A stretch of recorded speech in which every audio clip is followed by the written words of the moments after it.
Nie ma nic gorszego niż tkwić w tym zawieszeniu i właśnie wstawać rano i mówić, co ja robię ze swoim życiem, nienawidzę swojej pracy. I jest takie mądre przysłowie, że musisz znaleźć się na samym dnie, żeby się od niego odbić. I coś w tym jest. Dlatego wspomniałem o mobbingu, ale cieszę się, że to miało miejsce, bo dzięki temu odnalazłem tego Roberta, który był kiedyś. Cześć, ja witam w kolejnym odcinku naszego cyklu Go for It. Cyklu, który pokazuje historię osób, którym udało się sukcesem przebranżowić do pracy w IT. A dzisiaj moim gościem jest Robert. Robert, powiedz, co robiłeś, zanim zdecydowałeś się pracować w IT? Dosyć ciekawa historia, ponieważ w wieku 17 lat, czyli będąc jeszcze w szkole średniej, wyjechałem do Wielkiej Brytanii. Też, żeby być od razu uszczegółowić, pracowałem tylko w wakacje, wiadomo, jako uczeń musiałem wracać i kończyć najpierw szkołę średnią, później przecież studia. Więc moją pierwszą taką pracą to w ogóle była praca fizyczna, czyli rozładowywanie, przeładowywanie tirów. To było 12 godzin ciężkiej pracy, ale dzięki temu stałem się, że tak powiem, silniejszy i psychicznie, i fizycznie i wiem, co to znaczy naprawdę ciężko pracować. Kolejne lata to również były właśnie mój okres jakby znajdywania prac, niestety tylko fizycznych, do momentu, kiedy uzyskałem licencjat administracji publicznej. Wtedy Anglicy jakby docenili to, że potrafię coś więcej i pojawiła się pierwsza praca w rekrutacji. Pomagałem przede wszystkim Polakom, bo potrzebowali również Polaka. To był taki okres, w którym duża część naszych rodaków wyjeżdżała właśnie na wyspy. Po tym wszystkim właśnie moja kariera się rozkręciła, przynajmniej jeżeli chodzi o taki biznes, raczej biznesowe zarządzanie projektami, czy bycie właśnie tym liderem, czy menadżerem, ponieważ po tej firmie były kolejne i stałem się na przykład team liderem w jednej z firm, którym zajmowałem się dokładnie nadzorowaniem i koordynowaniem to było zespołu takiego prawniczego. To był to prawniczy połączony z zarządzaniem kadrami, ponieważ pisaliśmy kontrakty. I trzeba było tam, wiadomo, wszystko skrupulatnie obserwować, czy jest dobrze wypracowane. Po tym wszystkim jednak zawsze chciałem, i to jest uważam, że ważne, żeby powiedzieć, zostać śpiewakiem operowym, być na scenie, bo to jest kolejne moje wykształcenie. Jestem magistrem śpiewu solowego, operowego, licencjat w Gdańsku i za co najbardziej doceniam, to jest właśnie magister w Łodzi, ponieważ jest to wspaniała uczelnia i polecam dla każdego. Ale niestety było takie brutalne zderzenie z rzeczywistością, ponieważ miałem mylne wyobrażenie, czym jest show biznes, a czym jest w rzeczywistości. I no niestety castingi przestały być już publiczne, stały się bardzo prywatne i stało się to troszeczkę takie towarzystwo dla was i zamknięte grono. A że posiadałem, jak wspomniałem na początku, bogate doświadczenie zawodowe, stwierdziłem, okej, ja sobie w życiu poradzę. Ja nie muszę pójść do chóru, ja nie muszę łapać się byle czego. Wykorzystam swoją wiedzę, którą już nabyłem pracując na wyspach. Dałem sobie jeszcze oczywiście taki bufor, taką ostatnią szansę. Współpracowałem z pewną panią w Gdańsku, ale ona wybiła. Jej zachowanie, jej sposób współpracy sprawił, że zdecydowałem się, że absolutnie nie chcę już mieć nic wspólnego ze śpiewem, bo jest to toksyczne dosyć środowisko. Nie mówię, że całe, bo mam wielu wspaniałych przyjaciół, kolegów, którzy śpiewają, są aktywnymi śpiewakami, jednak jestem taką osobą, która lubi walczyć o swoje, która mówi prosto z mostu, jak coś nie pasuje, a w tym świecie może być to dosyć ciężkie. I tak śpiewająco zawędrowałeś do IT. Czym się teraz zajmujesz? Jeszcze tylko pozwól, to jest właśnie najśmieszniejsze, że i po tym wszystkim pracowałem jeszcze w Gdańsku w jednej z firm, taka typowa korporacja i teoretycznie odpowiem na Twoje pytanie następne, bo to właśnie mnie skłoniło, żeby zupełnie się przebranżowić. Bo dla mnie nie ma nic ważniejszego, jak budzić się rano z uśmiechem na twarzy i wiedzieć, co ja robię, za co dostaję wynagrodzenie i przede wszystkim mieć satysfakcję z tego. W poprzednich moich pracach niestety tego nie miałem, ale wydaje mi się, że to duży wpływ miał na to sposób, w jaki firmy funkcjonowały. Nie jestem fanem kaskadowego podejścia do pracy, czyli waterfallu. Nie lubię hierarchii. Oczywiście ona jest ważna, ale dlatego tak ładnie brzmiące słowo agile dla mnie przemawia, ponieważ jest to zarządzanie zwinne. Jesteśmy nastawieni na współpracę, na kooperację, szanujemy siebie i każdy głos jest słyszalny. Nie ma czegoś takiego, że jesteś wielkim szefem, który za ciebie decyduje, bo nawet do tego wielkiego szefa jestem w stanie pójść, porozmawiać i zapytać się i doradzić. I moja ostatnia firma, niestety, muszę również o tym wspomnieć, byłem mobbingowany. Co najśmieszniejsze, często mówimy o sytuacjach, w których to kobiety są mobbingowane. Tutaj była właśnie sytuacja, że to ja jako mężczyzna byłem mobbingowany przez kobietę. Przyszła młodsza pani menadżer, która jakby w moim odczuciu, żalu do niej nie mam, ale starałem się pomóc, natomiast jej nie posiadała na tyle umiejętności, żeby w pełni zrozumieć, na czym nasz proces polega w naszej firmie. I w momencie, kiedy ja jej pomagałem, mówiłem, że coś jest nie tak, na początku było super, ale niestety miesiące mijały, a ta pani jakby w pełni nie wdrażała się w to wszystko, co się dzieje w firmie i zaczęło się. Że tutaj nie tak, tutaj trzeba odebrać ci projekt, damy komuś innemu, a najlepiej to się skończyło na tym, że trafiłem do innego zespołu i po tym wszystkim, jak zacząłem właśnie szukać, bardziej wdrażać się w to wszystko, czym jest Agile, zrobiłem test osobowości, wyszło, że jestem protagonistą, czyli to jest taki niby naturalny lider, który potrafi korzystać z tych kompetencji miękkich i potrafi połączyć właśnie swoje doświadczenie plus kompetencje miękkie, zarządzanie z ludźmi, a czyli zarządzanie ludźmi, współpraca z ludźmi, nastawienie właśnie na człowieka, nie na proces, bo jest to też ważne, żeby powiedzieć, ja nie jestem trybikiem w maszynie, ja nazywam się Robert Dziekański i jestem konkretnym człowiekiem z konkretnymi marzeniami i to jest dla mnie, uważam, też ważne, żebyśmy mieli takie wyobrażenie o sobie. Nie bądźmy szarą masą w tłumie. Każdy z nas jest indywidualny i należy traktować każdego indywidualnie. Każdy z nas ma swój wachlarz przeżyć różnych. Mamy różne podejście do niektórych spraw, więc dlaczego firmy niektóre tak bardzo chcą nas jak taką glinę, jakby po prostu wymodelować na swój wzór, że przepraszam, jesteśmy tylko po prostu kopiuj wklej. Nie.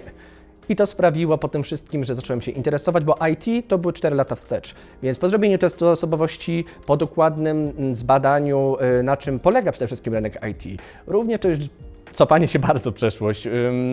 W gimnazjum byłem w klasie o profilu informatycznym. Czy miałeś jakieś tam różne doświadczenia? Tak jest. I to wszystko sprawiło, że chciałem się zainteresować, to wróciło.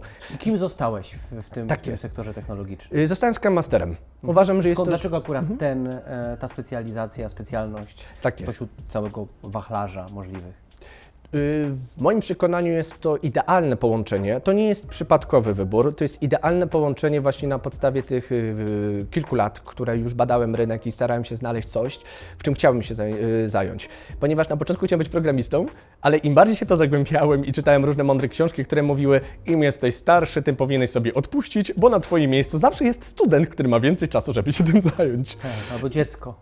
Dokładnie. Bo dzisiaj programowania uczą się już dzieciaki. Tak jest, więc w tym momencie stwierdziłem, że to nie jest dla mnie, była troszeczkę przerwa, ale właśnie tak jak wspomniałem o tym teście już chyba po raz trzeci, zacząłem szukać i tak właśnie pojawiło się to, wiesz, Scrum Master. Zacząłem czytać i tak patrzę i tak odhaczałem. To się zgadza, jestem taką osobą, idealna praca dla mnie.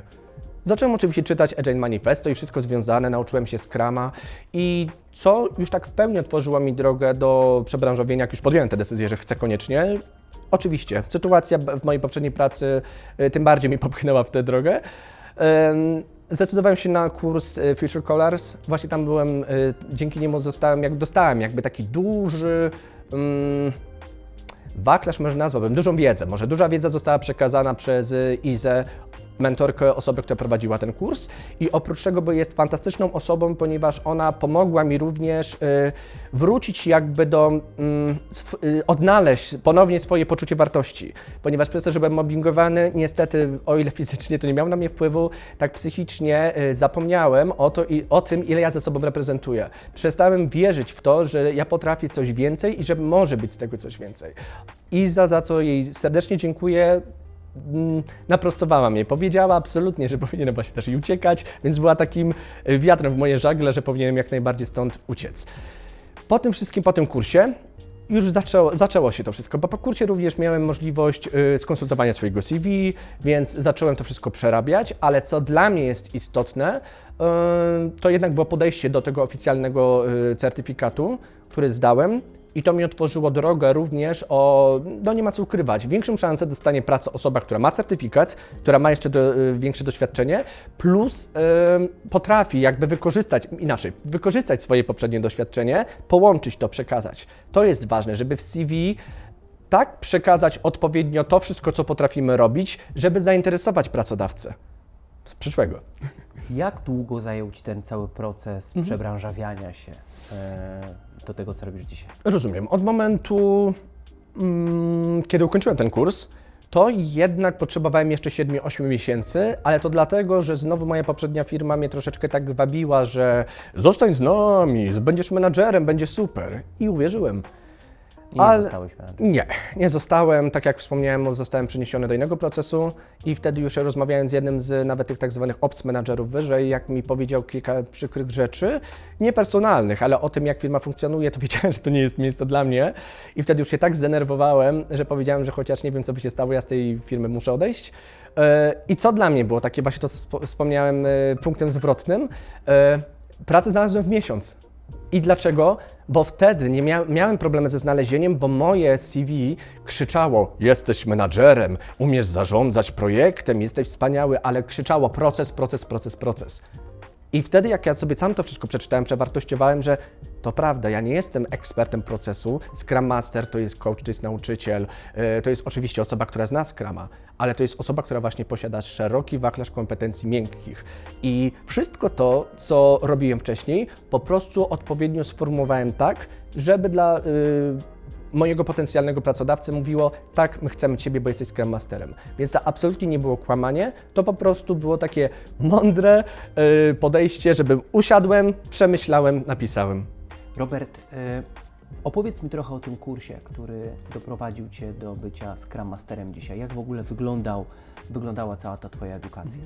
Jako że kurs miał miejsce w okresie pandemii, to wszystko musiało być organizowane wirtualnie. Oczywiście miało to swoje zalety, bo łatwość dostępu. Kurs trwał 2 miesiące, spotykaliśmy się 2 razy w tygodniu, plus mogliśmy zawsze skorzystać z konsultacji z mentorką Izą, która pomagała nam w wielu aspektach, nie tylko związanych z kursem, również pomagała w sprawach prywatnych i dzięki niej właśnie wróciła moja wartość w siebie, w to, że wierzyć, że ja coś mogę zmienić w tym życiu, a nie tylko tkwić. Chęć walki o siebie. Tak jest, a nie tylko tkwienie w tym samym miejscu. Kurs był o tyle sympatyczny, że prócz wiedzy typowo teoretycznej, Iza nastawiona była na pokazywanie tego faktycznego Scruma, że nie tylko kopiuj wklej ze Scrum Guide'a, tylko czym tak naprawdę Scrum jest i czym się zainteresuje. Pokazywała na podstawie swojego wieloletniego doświadczenia jako Scrum Masterka i menadżerka, jak należy to rozumieć, więc łatwość przyswajania tej wiedzy była na wysokim poziomie. Plus na końcu mogliśmy zorganizować, stworzyliśmy swój projekt i w ramach tego projektu przeszliśmy przez wszystkie wydarzenia, jakie są w Scrumie, plus nauczyliśmy się troszeczkę korzystać z Jiry. Jest to takie oprogramowanie, które większość, wydaje mi się, że firm jednak korzysta, niektórzy chcą od tego odejść, ale to już temat na długa rozmowa i bardzo to doceniam. Pomogło mi to przynajmniej po tym kursie. Odniosłem wrażenie, że mogę spokojnie właśnie podejść do próby zdania certyfikatu, który zdałem za pierwszym razem i szukać dalej pracy. To do jakiego miejsca Cię to doprowadziło? Czyli czym dokładnie dzisiaj się zajmujesz jako Scrum Master? Tak jest. Jestem Scrum Masterem dla 2 zespołów. Oprócz tego mam wspaniały zespół, my się nazywamy Team Agile. Jest nas kilku Scrum Masterów, wspieramy się. Dlatego chciałbym wspomnieć o tym, że jestem we wspaniałym miejscu i to nie chciałbym tego mówić, że ja to się podpisuję, albo że próbuję na siłę reklamować swoją firmę. Sam zapracowałeś sobie na to miejsce. Dokładnie i to jest takie przejście z firm, które miały Cię tylko za ten trybik w maszynie, że jesteś anonimową masą, która tylko jesteś statystyką przede wszystkim, że liczy się produktywność. Trafiłem na wspaniałych ludzi, dla których naprawdę ja wiem, że ich interesuje, kim ja jestem, w jaki sposób chcę się rozwijać, i chcą mnie przede wszystkim poznać. To nie było sztuczne. Nie ukrywam, że na początku miałem syndrom oszusta, tak zwanego impostera, bo to dla mnie wszystko było za piękne. Czułem się, że ja wiem za mało, że ja potrzebuję więcej, że patrząc na tych doświadczonych ludzi w moim zespole, ja czułem się, że po prostu co ja tutaj robię. Ale wtedy mój Bart nie lubi, jak się mówi na niego menadżer, bo nie ma tej hierarchii, to uwielbiam właśnie w Agile, ale formalnie musi być. Usiadł i powiedział mi: Robert, przecież my wiemy, że Ty dopiero się tego uczysz. Na spokojnie pytaj się o wszystko. My jesteśmy po to, żeby Ci tutaj pomóc. I nie tylko my. Cała firma, włącznie z product ownerami, czyli właścicielami produktu, z deweloperami, każdy jest tutaj po to, żeby Ci pomóc i tak rzeczywiście jest. Nie ma sztuczności i przez 2-3 miesiące tak nie wierzyłem w to, wiesz, bo to jest takie, mając te swoje poprzednie doświadczenia, liczyłem, kiedy mi ktoś nóż w plecy włoży. Nie doczekałem się i teraz już wiem na pewno, Miałeś że taki nigdy się tego... instynkt samozachowawczy, Tak trochę, jest. który ci to gdzieś tam z tyłu głowy podpowiadał. Nie tęsknisz dzisiaj za śpiewem operowym? Tak, tęsknię i to nie ukrywam. Wczoraj też była taka sytuacja, że odsłuchiwałem, akurat to był finał pierwszego aktu Włoszki w Algierze i po prostu zacząłem płakać. Zacząłem płakać, bo scena to jest coś, co kocham. Poświęciłem na to, przepraszam, 6 lat swojego życia i to nie były proste studia. To nie były studia typu zakuć, zdać, zapomnieć. Mieliśmy mnóstwo zajęć razem jako grupa. Było aktorstwo, wiersz i proza, charakteryzacja, mnóstwo.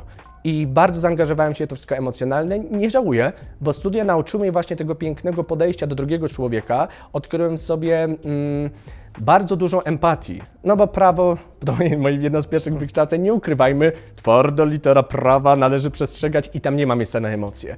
Tutaj było zupełnie jakby takie się śmiałem, że tutaj lewa moja półkula to jest właśnie ten taki analityczny Robert, który tylko prawo należy tak trzymać, tak należy postępować, a tu jest ta prawa strona właśnie ta nastawiona na kompetencje miękkie dzięki Akademii, że współpracujemy, słuchamy siebie i staramy się razem stworzyć coś pięknego, a nie każdy sobie rzepkę skrobi. Czyli co, dzisiaj czeka Cię łączenie tych dwóch rzeczy? Jest możliwe bycie jednocześnie Scrum Masterem i śpiewakiem operowym? Na pewno nie wydaje mi się, że śpiewakiem operowym mógłbym być, nazwijmy to, czynnym, no bo jednak to jest, próby są codziennie. To nie jest tak, że śpiewacie tylko jakiś spektakl. No, oczywiście mamy mnóstwo znajomych, którzy działają, starają się. Tych czynnych niestety jest kilku, ale wiem, jak to wygląda. Próby są codziennie, 2 razy dziennie i nie jest to najłatwiejszy chleb. Dokładnie, najważniejszy chleb, więc w drugim zawodzie byłoby to ciężko, bo jednak Scrum Master oczywiście nie jest to praca, która mnie przytwierdza na 8 godzin do biurka, dlatego też uwielbiam to, że jest to elastyczna forma zatrudnienia, natomiast ciężko byłoby to połączyć, więc chciałbym wrócić jak najbardziej, ale myślę prędzej o tym, żeby może zacząć występować gdzieś jakieś na lokalnej scenie, czy nawet I zapisać rozwijać się w czasie prywatnym. Dokładnie. Po prostu hobbystycznie, Tak jest. jako śpiewak, zostając jednocześnie w branży IT. A jakbyś miał spojrzeć na siebie z tej perspektywy dzisiaj, które cechy kształcone latami przez to, co robiłeś, a robiłeś bardzo wiele rzeczy, pomogły Ci znaleźć się w tym miejscu, w którym jesteś?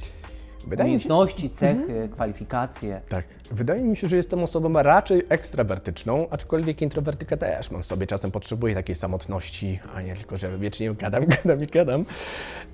Natomiast uważam, że dzięki temu, że jestem otwarty do ludzi, słucham i naprawdę interesuje mnie to, co chcą powiedzieć, jest to ważne, bo w tej pracy nie możesz być tylko właśnie mistrzem tego Scruma, jak tu się mówi, Scrum Master, czyli tutaj właśnie był ten taki mistrz tego całego młyna, jak to się mówi. Nie, jasne, musisz to wiedzieć, to jest podstawa, ale musisz chcieć współpracować ze swoim zespołem. Musisz organizować różne sposoby warsztaty, musisz szukać różnych sposobów, jakie sprawić, żeby Twój zespół był coraz lepszy, coraz wydajniejszy.